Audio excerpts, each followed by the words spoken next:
बिस्मिल्लाहिर्रहमानिर्रहीम। मैं हूं अनवार अब्बासी और आप देख रहे हैं मेरा यूट्यूब और फेसबुक चैनल। गुज़श्ता रोज़ साबिक़ वज़ीर-ए-आज़म इमरान खान की ज़ेर सदारत बनी गाला में एक इंतहाई अहम इजलास हुआ, जिसमें पाकिस्तान तहरीक-ए-इंसाफ़ की जानिब से मुमकिना लॉन्ग मार्च के मतलब लाए अमल तय किया गया।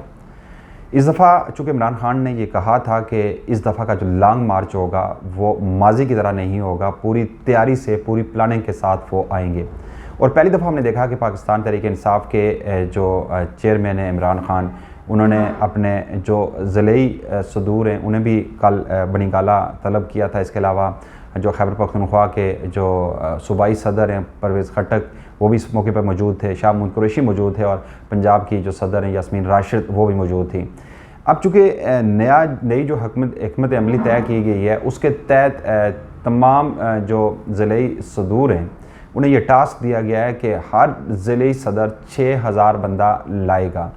इसके अलावा जो तमाम उम्मीदवार हैं जो टिकटों के, चाहे वो सूबाई असम्बली के हैं, कौमी असम्बली के हैं, उन्हें भी टास्क दिया गया है कि हर उम्मीदवार ने इतने उन्हें टास्क दिया गया, किसी ने 6000 लाना है, किसी ने 10,000 लाना है, इतना टास्क दिया गया और बाकायदा उन्हें मॉनिटर किया जाएगा कि किस तरह वो बंदे लाएंगे और उनकी मॉनिटरिंग कौन करेगा। चूँकि गुज़श्ता 25 मई को जो लॉन्ग मार्च हुआ था पाकिस्तान तहरीक-ए-इंसाफ़ का, उसमें जिस तरह बदतरीन तशद्दुद हुआ था पंजाब पुलिस की जानब से मुज़ाहिरीन पर, उसके बाद चूँकि वो एक किस्म का डिफ्यूज़ हो गया था, इतनी बड़ी तादाद में जितनी एक्सपेक्ट किया जा रहा था पाकिस्तान तहरीक-ए-इंसाफ़ के चेयरमैन इमरान खान की जानब से भी, और आम तासर यही था कि एक बड़ा लॉन्ग मार्च होगा, लेकिन जो पुलिस तशद्दुद हुआ, जिस तरह की रुकावटें रखी गई, उसके बाद वो जो लॉन्ग मार्च था इतनी बड़ी तादाद में लोग नहीं पहुँच सके थे। इस दफ़ा पूरी प्लानिंग के साथ, पूरी तैयारी के साथ इमरान खान आ रहे हैं और कल उन्होंने कहा है कि अब तकरीबन जो वो वक्त आ गया है करीब के लॉन्ग मार्च की कॉल दी जाएगी। और ये ज़राए से ये मालूम हुआ है कि इसी रवां माह के तीसरे हफ्ते में लॉन्ग मार्च हो सकता है। दूसरी तरफ इस तरह भी खबरें चल रही हैं, ये बताया जा रहा है कि एस्टैब्लिशमेंट के साथ मुज़ाकरात भी जारी हैं और इमरान खान की पुरअसरार खामोशी जो है, उसके पीछे जो वो मुलाकात थी, मुबैना तौर पर यह बताया गया था कि ऐवान सदर में जो हुई थी इमरान खान की एक आला ताकतवर हलकों की एक शख्सियत से, तो उसमें कुछ वादे किए गए थे इमरान खान से। तो अब मेरा ख्याल है कि वो वादे पूरे करने का वक्त आ गया। जिस तरह शेख रशीद भी कहते थे कि सितंबर जो है सितमगार होगा और अक्टूबर में फ़ैसले होंगे, और यही तमाम तज्ज़ियाकार जो सियासी तज्ज़ियाकार हैं वो ये कह रहे हैं कि अक्टूबर में तब्दीली आ सकती है। दूसरी तरफ जो हुकूमत के इक़दाम किए जा रहे हैं और जिस तरह पुर उम्मीद है हुकूमत, उससे तो ज़ाहिर ये हो रहा है कि हुकूमत अपना टेनोर पूरा करेगी। कल मिफ्ताह इस्माइल ने भी इस बात का इंकशाफ किया कि मैंने ये आपसे कहा था, मैं जब कहता था कि हुकूमत अपना टेनोर पूरा करेगी तो वज़रा मुझे बड़ी हैरत से देखते थे, और अब चूँकि मैं वज़ीर ख़ज़ाना नहीं रहा, मुझे तो शुरू दिन से ये कह दिया था कि इसाक़ डार आ रहे हैं, मुझे खुलकर काम नहीं करने दिया गया। उन्होंने फिर बहुत सारे इल्ज़ामात भी लगाए, उन्होंने फ़ौज पाकिस्तान पर भी इल्ज़ाम लगाए। अब इस पर तो हम बात नहीं कर सकते, यहाँ पर हमारे पर जल जाते हैं, लेकिन उन्होंने साथ ये भी कहा कि जो पेट्रोलियम मसनूआत की कीमतों में कमी की गई है वो IMF का जो मौजूदा हुकूमत का माहिदा है, मैं एक मरतबा फिर रिपीट कर रहा हूँ, मौजूदा हुकूमत का जो IMF के साथ माहिदा है उसके तहत ये जो उसकी वायलेशन है वो किसी सूरत में भी इस चीज़ को वो IMF कबूल नहीं करेगा। हुक्मरानों की जानब से उन्हें कहा गया, वज़ीर-ए-आज़म की जानब से भी और काबीना की जानब से भी, कि आप IMF से बात करें, लेकिन उन्होंने कहा कि मैं IMF से बात नहीं करूंगा, चूँकि हमें मायदे के तहत जो पेट्रोलियम लेवी है उस पर इजाफ़ा करना था, हर महीने 5 से 6 रुपये इजाफ़ा करना था। और IMF की जानब से में ये कहा गया था कि जब आपको पहली किस्त रिलीज़ होगी तो आप लेवी को रिड्यूस कर देंगे, कम कर देंगे। तो हमने उनको यकीन दहानी कराई थी कि हम रिड्यूस नहीं करेंगे। तो ये सूरत हाल है। चूँकि एक तरफ इसाक़ डार के लिए मुबैना तौर पर यह भी कहा जा रहा है कि गुज़श्ता माह जो आलमी मार्केट में तेल की कीमतों में कमी हुई है, 130 बैरल से जो $86 फ़ी बैरल पर जो कीमत आई है उसका, चूँकि एक तरफ मरियम नवाज़ की जो जलसों में तो और तकारीर होती हैं और उनकी बंद कमरों में कुछ और उनकी बातें होती हैं, जिस तरह उनकी ऑडियो लीक हुई थी जिसमें कहा था कि पेट्रोलियम मसनूआत की कीमतों में इजाफ़ा करना पड़ेगा, शहबाज शरीफ से वो कह रही हैं। इसके अलावा उन्होंने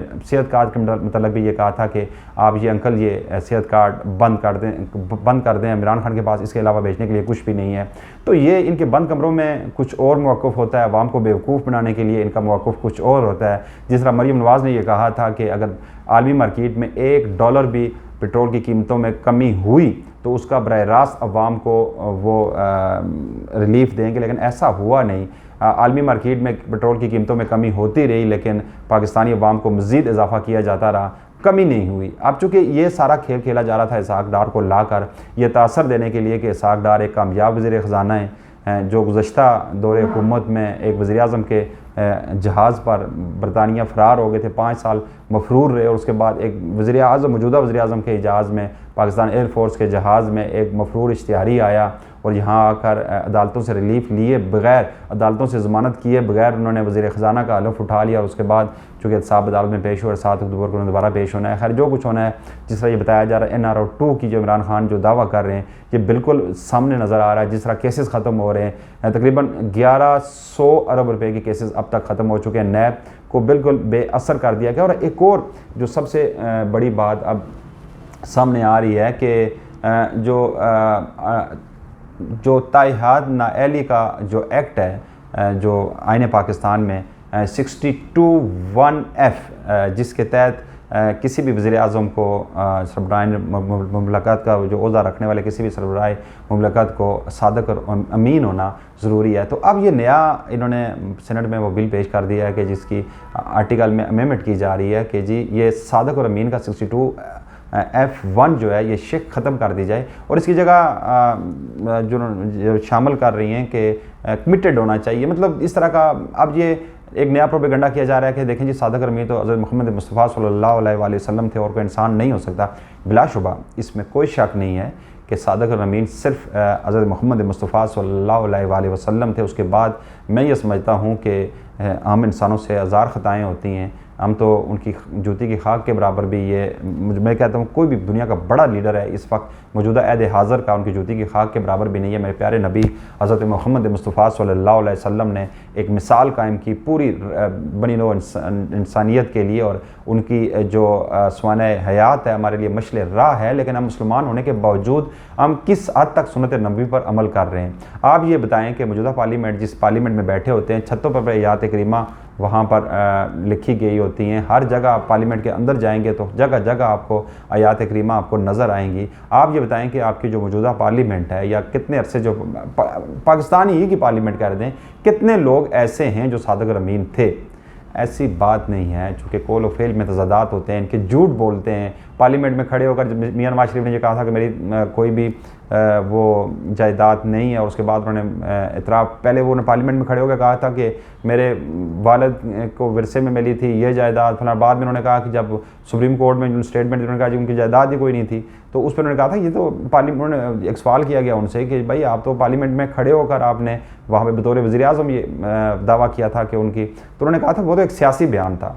मतलब ये मजाक समझ रहे हैं हमारे पार्लियामेंटेरियंस। और बिलखसूस मुस्लिम लीग नून की अगर बात की जाए तो उनके तो हर कौल व फ़ेल में तज़ादात है। मरियम नवाज़ के जो कौल व फ़ेल में तज़ादात अगर गिनवाना शुरू हो जाएँ तो 1 घंटा भी गुजर जाएगा लेकिन उनके कौल व फ़ेल के तज़ादात ख़त्म नहीं होंगे। हर बात में उनकी झूठ होता है, जो बात कहती हैं वो एक बाद में वो साबित हो जाती हैं।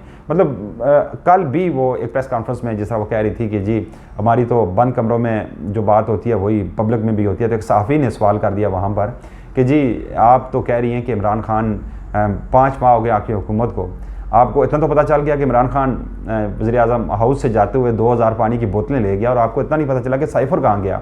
तो इस पर बड़ा नागवारी गुजरी, उनके पास जवाब कोई नहीं था।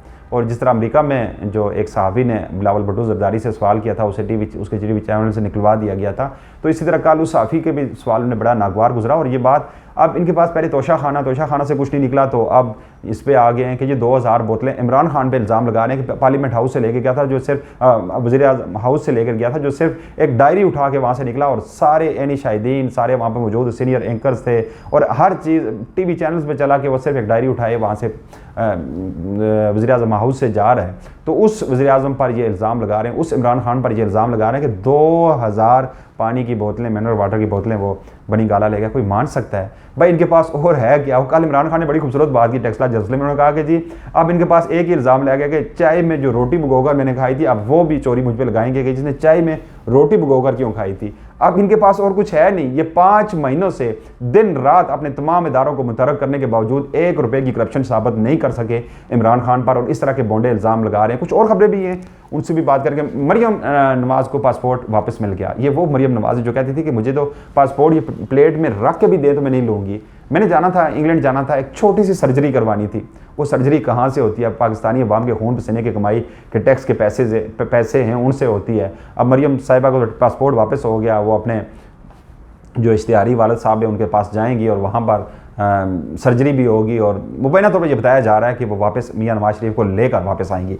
एक और ख़बर है कि मौलाना फजल रहमान ने वफाकी शरई अदालत में वहाँ जो ट्रांसजेंडर एक्ट है उसमें फ़रीक बनने की दरख्वास्त दायर कर दी, और वहाँ पर जो वफाकी शरई अदालत के चीफ जस्टिस उन्होंने कहा, उनके जो कामरान मुर्जा जो वकील थे मौलाना फजल रहमान के, उनसे कहा कि आप मुझे सिर्फ इस सवाल का जवाब दे दें कि जब ये एक्ट पास हो रहा था उस वक्त आपने इस एक्ट की पार्लियामेंट में मुखालफत की थी या हमायत की थी? कामरान मुर्जा ने कहा कि जी हमने तो हमायत की थी। तो फिर चीफ जस्टिस ने कहा तो फिर आप यहाँ क्या लेने आए? वहाँ पार्लियामेंट में जब ये एक्ट पास हो रहा था आपने हमायत की है, अब यहाँ आकर उसकी मुखालफत में जो दूसरे पटिशनर है जैसे जमात इस्लामी या दीगर पटिशनर हैं उनकी साथ आप शामिल होना चाह रहे हैं, ये मुनाफकत है या नहीं? पार्लियामेंट में जब कानून पास हो रहा होता है उस वक्त तो आप हमायत करते हैं जी हाँ जी ट्रांसजेंडर एक्ट जो है वो पास होना चाहिए, और वहाँ जब अब इस पर शोर शराबा सोशल मीडिया पर इस पर आप पे क्रिटिसिज्म हो रहा है, बाकी जमात इस्लामी जो वफाकी शरई अदालत में चली गई है तो आप उसमें फ़रीक बनना चाह रहे हैं, अब ये मुनाफकत है या नहीं? आप कौम को इतना बेवकूफ़ नहीं बना सकते। मौलाना फजल रहमान साहब आप एक्सपोज हो चुके हैं। यही मौलाना फजल रहमान है जो 1 रुपया भी किसी चीज़ में कीमत में इजाफा होता था ना, बड़े बड़े दावे करते थे भाई महंगाई होगी, अवाम लुट गए मर गए। आप मौलाना फजल रहमान के मुँह से एक लफ्ज़ भी आपने सुना जो महंगाई के खिलाफ उन्होंने कहा हो? फिर फ्रांसीसी सदर के ख़िलाफ़ मैक्रोन जो एक मलहून मैक्रोन है फ्रांसीसी सदर जिसने जो कि तौहीन रसालत की थी सल्लल्लाहु अलैहि वसल्लम, उन्होंने गुस्ताखाना खाके वहाँ पे सरकारी सरपरस्ती में जारी किए थे, तो उस वक्त जो मुजाहरे हो रहे थे मौजूदा साबका हुकूमत के खिलाफ इमरान खान के खिलाफ तो कितने बड़े फतवे दे रहे थे। एक लफ्ज़ भी मौलाना फजल रहमान ने बोला कि शहबाज शरीफ की जिस तरह बगलगीर हुए, उनसे हंस के करते रहे, उनसे इमदाद की अपील करते रहे, उनके साथ पूरी कैबिनेट के हमरा मिलते रहे, एक लफ्ज़ भी उन्होंने बोला। तो ये वो मुनाफकत है जो सारे अवाम अब जान चुके हैं। अब ये सोशल मीडिया का दौर है, वो ज़माना गया कि आप PTV के ज़रिए आपको ख़बरें मिला करती थी, वही हुकूमत की अपनी मर्ज़ी जो वो फ़िल्टर होकर ख़बरें जाया करती थी और वो चला करती थी। आजकल सोशल मीडिया का, इलेक्ट्रॉनिक मीडिया, प्रिंट मीडिया सब गया, अब डिजिटल मीडिया का दौर है, सोशल मीडिया का दौर है। आपको एक चीज़ भी आप किसी से छुपा के नहीं सकते, आपका झूठ एकदम एक्सपोज हो जाता है। एक और ख़बर भी है कि मौलाना फजल रहमान ने कहा कि आर्मी चीफ़ की जो एक्सटेंशन है वो कानून के मुताबिक होगी, और कानून के मुताबिक कौन कर सकता है, कैसे हो सकती है और क्या होने जा रहा है। मौलाना फजल रहमान साहब अब आवाम को अब बिल्कुल बेवकूफ़ नहीं बना सकते। एक और चूँकि आखिरी चलते चलते मैं एक और ख़बर भी है उसके मतलब मैं उस पर रोशनी डाल दूँ कि दावा किया जा रहा है मौजूदा हुकूमत की जानब से जो इस दफ़ा बिजली के बिल आए गुज़श्ता साल 2021 के सितंबर के बिल के बराबर आए। और खुदा का वास्ता है, खुदा का वास्ता है, आप रहम करें इस कौम पे, इतना झूठ तो मत बोलें। मैं अपनी एक मिसाल देता हूँ, मेरा गुज़श्ता साल सितंबर मेरे घर का बिल 5,700 रुपये आया था। इस दफ़ा जो मौजूदा सितंबर का बिल है मेरा 26,700 रुपये आया। मेरा एक बिज़नेस है, वहाँ पर जो मेरा गुज़श्ता साल जो बिजली का बिल था वो 41,000 का था, और इस दफ़ा जो सितंबर का बिल है 1,10,000 रुपये का। मैं कल नेक्स्ट व्लॉग में वो बिल भी कंपैरेटिवली वो सारी कीमतें में करके वो मैं आपको दिखा दूंगा। तो ये इनके झूठ हैं, कौल फेल में तजादात हैं। आप देखना ये है कि किस हद तक अवाम को बेवकूफ़ बना सकते हैं। अब चूँकि अगर इमरान खान ने ये ऐलान किया है कि अब वक्त आ गया है लॉन्ग मार्च का, और हो सकता है कि इस दफ़ा का जो लॉन्ग मार्च होगा माजी के लॉन्ग मार्च की तरह नहीं होगा, शदीद किस्म का वो रद्द अमल आएगा पाकिस्तान तहरीक इंसाफ की जानब से भी और पूरे मुल्क के अवाम की जानब से जो इस वक्त महंगाई की चक्की में पिस रहे हैं। अनवार बासी को इजाज़त दीजिएगा। अल्लाह हाफ़िज़।